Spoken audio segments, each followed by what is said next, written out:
آج ہم ویل ڈیورانٹ کی مشہور کتاب دی لائف آف گریس کا تفصیلی جائزہ لے رہے ہیں۔ یہ ان کی series the story of civilization کا ایک اہم حصہ ہے۔ جی بالکل۔ اور ہم خاص طور پر دیکھیں گے کہ ڈیورانٹ نے قدیم یونان اور اس کے مشہور سنہری دور کو کیسے کس انداز میں پیش کیا ہے۔ ہاں، اور یہ سمجھنا ضروری ہے کہ ڈیورانٹ کا جو انداز ہے وہ بنیادی طور پر مقبول تاریخ کا ہے۔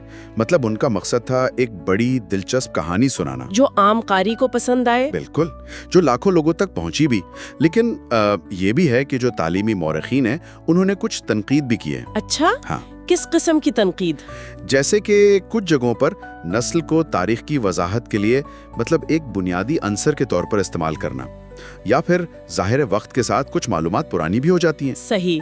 تو آج ہم کوشش کریں گے کہ ڈیورانٹ کے بیان کردہ یونان کے کچھ اہم دلچسپ پہلو سامنے لائیں، خاص طور پر ایتھنز کے سنہری دور پر توجہ مرکوز کرتے ہوئے۔ جی ضرور۔ تو ایتھنز کا یہ سنہری دور جو تقریباً 480 سے 399 قبل مسیح تک مانا جاتا ہے، یہ پیریکلیز کے نام سے بہت جڑا ہوا ہے۔ جی ہاں، پیریکلیز کا دور۔ اور مجھے یہ بات ہمیشہ بڑی دلچسپ لگی کہ وہ تقریباً 30 سال تک مسلسل منتخب ہوتے رہے۔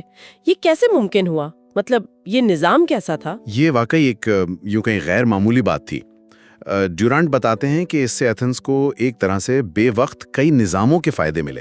اچھا، جیسے؟ دیکھیں، جمہوریت تو تھی کیونکہ وہ عوام کے ووٹ سے منتخب ہوتے تھے، پھر وہ خود ایک اعلیٰ خاندان سے تھے، قابل تھے، تو اشرافیہ کا عنصر بھی آ گیا۔ صحیح۔ اور اتنے لمبے عرصے تک رہنے سے ایک مستقل قیادت ملی جو آپ کہہ سکتے ہیں آمریت کا اساس استحکام دیتی ہے۔ تو یہ ایک مثال ہے کہ کیسے ایک قابل لیڈر عوامی حمایت سے لمبی مدت کے منصوبے پورے کر سکتا ہے۔ اور یہ جمہوریت خود کیسی تھی؟ کیا یہ آج کل جیسی تھی یا بالکل مختلف؟ اپنے وقت کے لحاظ سے تو بہت ہی منفرد تھی۔ دیکھیں، ایک عوامی اسمبلی تھی، پھر 500 لوگوں کی کونسل تھی، نہ لاٹری سے ہوتا تھا۔ روزانہ لاٹری سے؟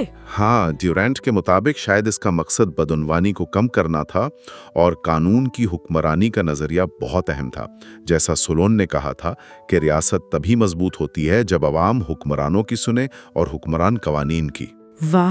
پیریکلیز کے دور میں ایروپیکس، جو ایک پرانی طاقتور کونسل تھی، اس کے اختیارات بھی کم کیے گئے، جو شاید زیادہ جمہوری کنٹرول کی طرف ایک قدم تھا۔ پیریکلیز کا ایک اور بڑا کام جس کا ذکر ڈیورانٹ کرتے ہیں وہ ایکروپولس کی تعمیر نو ہے، فارسی جنگوں میں تباہی کے بعد۔ جی ہاں، وہ عظیم الشان منصوبہ۔ تو ڈیورانٹ لکھتے ہیں کہ اس کا ایک مقصد صرف شہر کی شان بڑھانا نہیں تھا، بلکہ ہزاروں بے روزگار کاریگروں اور مزدوروں کو کام دینا بھی تھا۔